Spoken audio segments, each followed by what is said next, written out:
जय संतोषी माँ। आज के वीडियो में हम सुनेंगे संतोषी माता की व्रत कथा। शुक्रवार के दिन संतोषी माँ का व्रत और पूजन किया जाता है। इस पूजा के दौरान माँ की आरती, पूजन तथा अंत में माँ की कथा भी जरूर सुनी जाती है। तो चलिए हम आज के वीडियो में शुक्रवार व्रत की कथा सुनते हैं। एक गांव में एक बुढ़िया रहती थी। उसके 7 बेटे थे। 6 कमाने वाले थे, एक बेटा निकम्मा था। बुढ़िया माँ 6 पुत्रों का झूठा 7वें पुत्र को दे देती थी। 7वां पुत्र एक दिन अपनी पत्नी से बोला, देखो मेरी माता का मुझ पर कितना प्रेम है। वह बोली, हाँ हाँ क्यों नहीं, सबका झूठा बचा हुआ जो तुमको खिलाती है। वह बोला, ऐसा नहीं हो सकता, जब तक मैं आंखों से ना देख लूं मान नहीं सकता। पत्नी ने हंसकर कहा, अच्छा ठीक है, देख लोगे तब तो मानोगे। कुछ दिन बाद एक बड़ा त्योहार आया। घर में 7 प्रकार के भोजन और चूरमा के लड्डू बने। वह पत्नी की बात को जांचने के लिए सिर दर्द का बहाना बनाकर पतला कपड़ा ओढ़कर रसोई घर में जाकर सो गया और कपड़े में से सब कुछ देखता रहा। 6 भाई भोजन करने आए। उसने देखा माँ ने उनके लिए सुंदर सुंदर आसन बिछाए हैं, 7 प्रकार की रसोई परोसी है और आग्रह करके उन्हें भोजन कराती रही।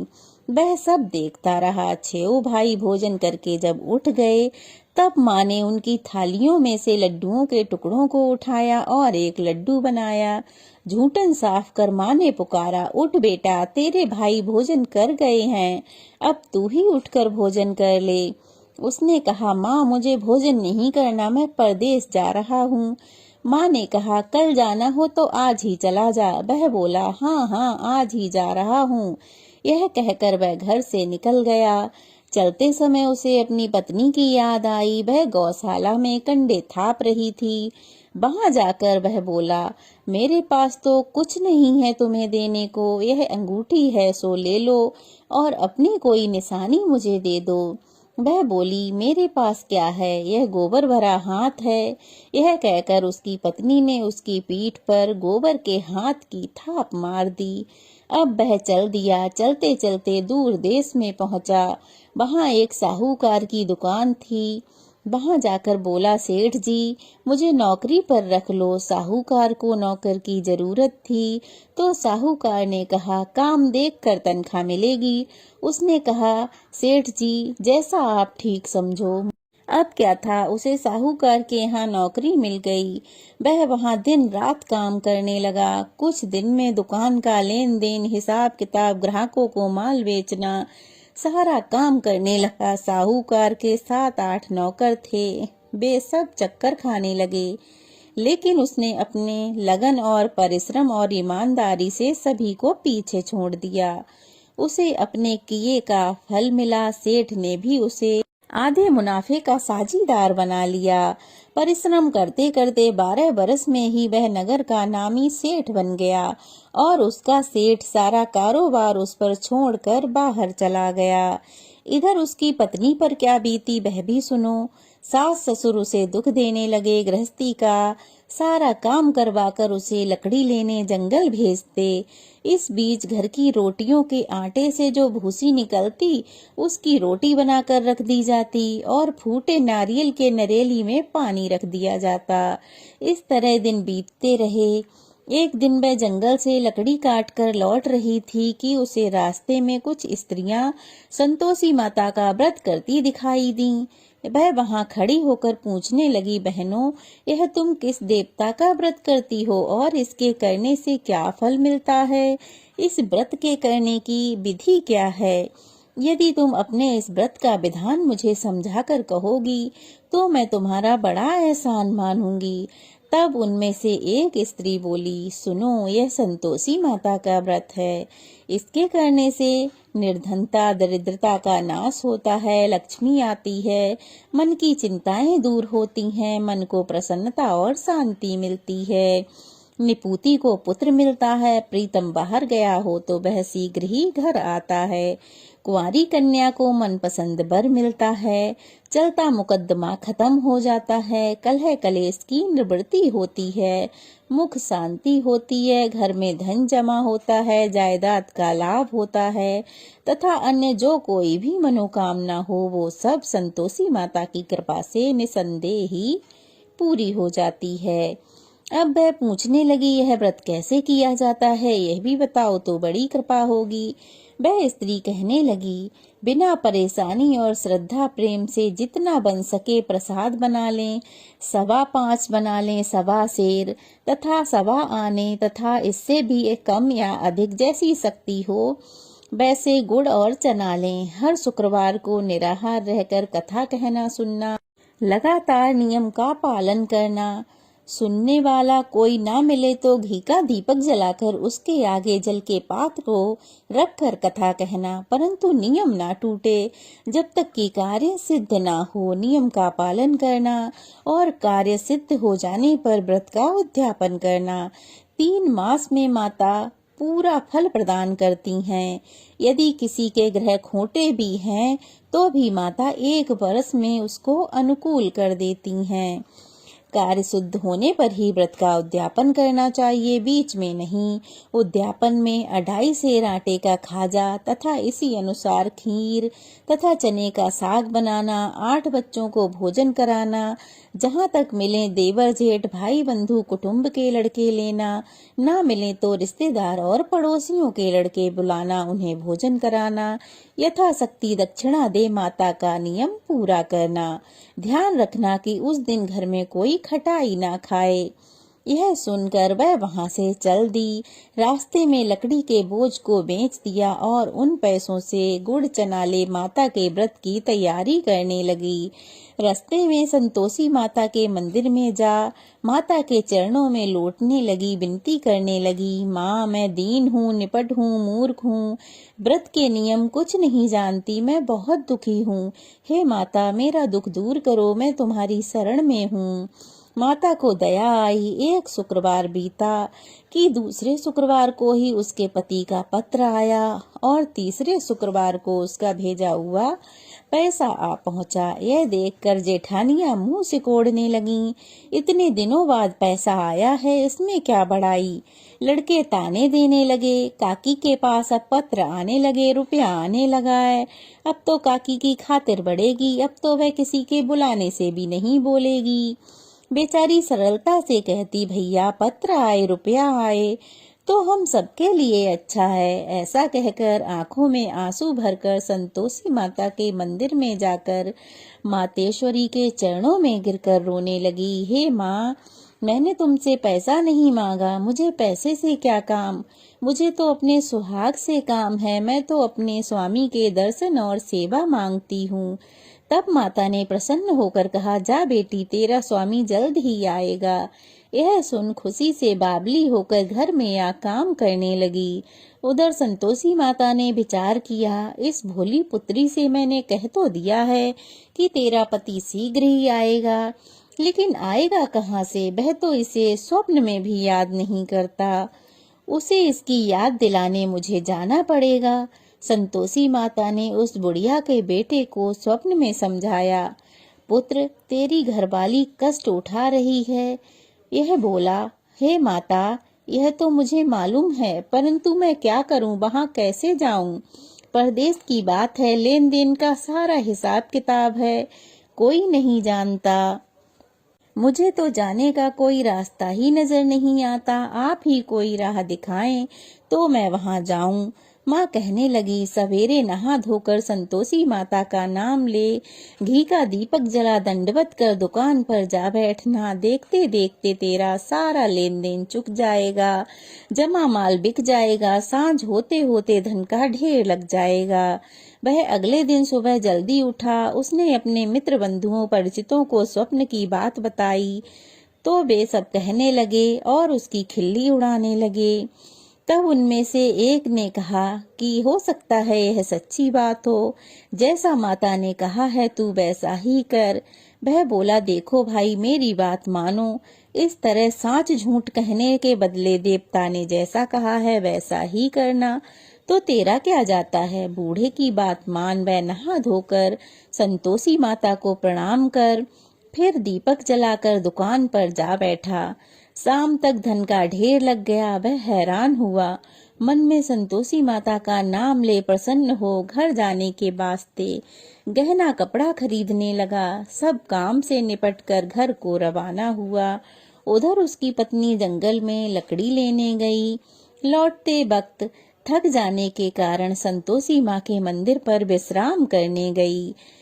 यह तो उसका रोज का रुकने का स्थान था। धूल उड़ती देख उसने पूछा, हे माता, यह धूल कैसी उड़ रही है। माँ ने कहा, हे पुत्री, तेरा पति आ रहा है।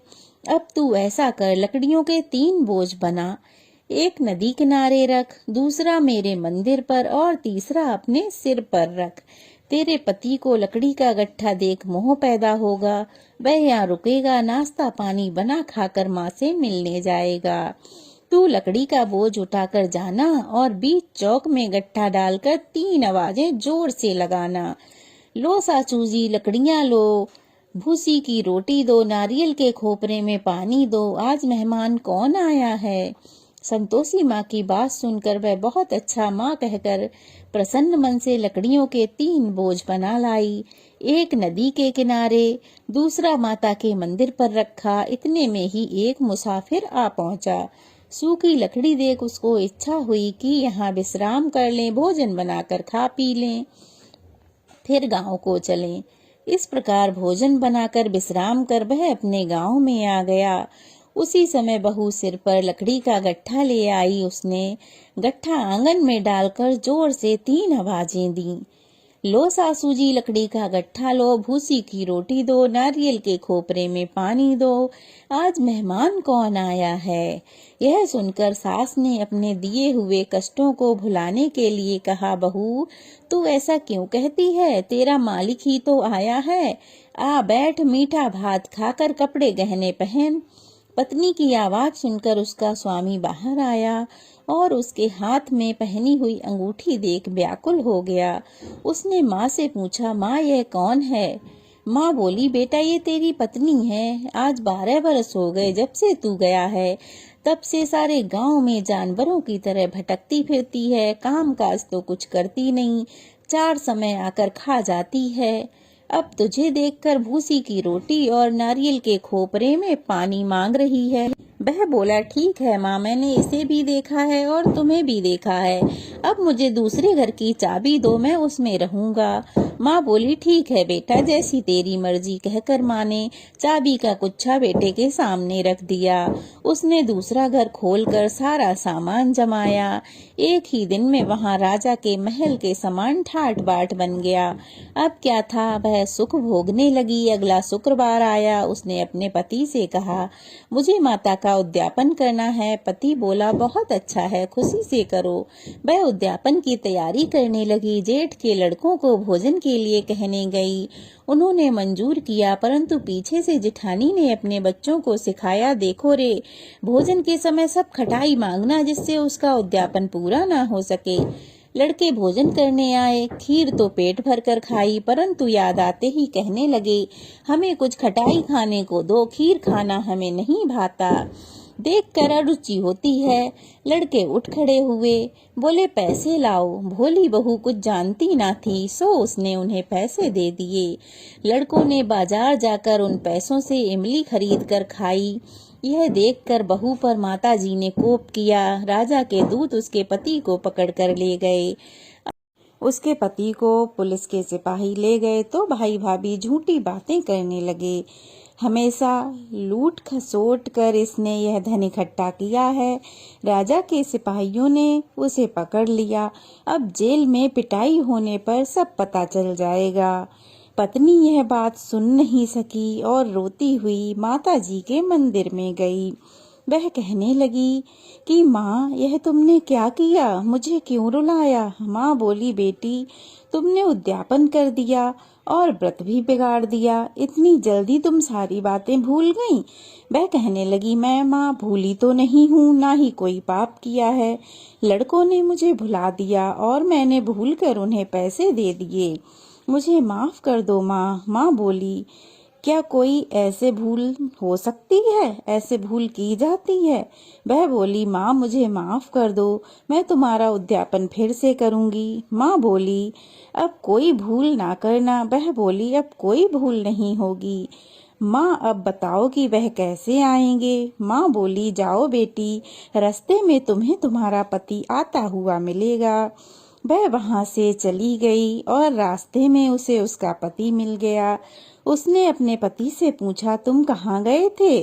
तब वह कहने लगा, उसने बहुत सा धन कमाया था, इसीलिए राजा चाहता था कि मैं उसका कर चुकाऊं, तो मैं वही कर चुकाने चला गया था। वह बहुत खुश होकर बोली, अच्छा अब घर चलते हैं। वे घर चले आए। कुछ दिन बाद फिर शुक्रवार आया। उसने अपने पति से कहा, मैं एक बार फिर माता जी का उद्यापन करना चाहती हूँ। पति ने कहा, बहुत अच्छा है, कर दो। वह फिर अपने जेठ के बेटों को बुलाने गई। जेठानियों ने उसे ताना मारा और बेटों को सीख देने लगी, तुम सब लोग शुरू में ही खट्टी चीज मांगते रहना। लड़के कहने लगे, हमें खीर खाना अच्छा नहीं लगता, हमें बहुत बेचैनी होती है, हमें कुछ खट्टा खाने को दो। वह बोली, तुम्हें खट्टी चीज नहीं मिलेगी, तुम्हारी इच्छा हो तो खाओ, नहीं हो तो मत खाओ। फिर वह ब्राह्मण के बेटों को बुलाकर लाई और उन्हें भोजन कराने लगी। अपनी सामर्थ्य के अनुसार धन के स्थान पर उसने सबको एक एक फल दिया। इससे संतोषी माता बहुत प्रसन्न हुई।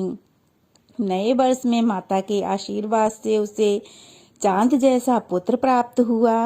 वह प्रतिदिन अपने पुत्र को लेकर माता के मंदिर जाती। माता ने सोचा, वह तो प्रतिदिन आती है, आज क्यों न मैं इसी बहाने इसके घर जाकर देखती हूँ, उसके दर्शन करती हूँ। ऐसा सोचकर माता ने भयानक रूप बनाया। गुड़ और चने से सना हुआ मुंह और ऊपर से सींग बनाए और चारों ओर मक्खी मच्छर भिनभिना रहे थे। दरवाजे पर पैर रखते ही उसकी सास चिल्लाई, देखो कोई चुड़ैल चली आ रही है, लड़कों इसे भगाओ, नहीं तो किसी को खा जाएगी। लड़के डर गए और खिड़की दरवाजे बंद करने लगे।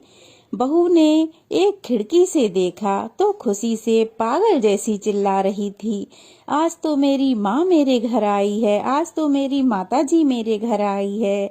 ऐसा कहकर उसने बच्चे को, जिसे वह दूध पिला रही थी, उसे नीचे पटक दिया।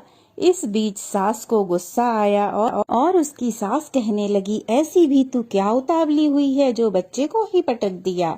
इतने में माँ के प्रताप से लड़के ही लड़के नजर आने लगे। वह बोली, माँ मैं जिनका व्रत करती हूँ वह यही संतोषी माता हैं। अब तो सबने माता जी के चरण पकड़ लिए और विनती करने लगे, हे माता हम मूर्ख हैं, अज्ञानी हैं, पापी हैं, तुम्हारे व्रत की विधि हम नहीं जानते, व्रत भंग करके हमने बहुत बड़ा अपराध किया है, आप तो जगत की माता हो, हमारे अपराध को क्षमा करो। इस प्रकार माता प्रसन्न हुई।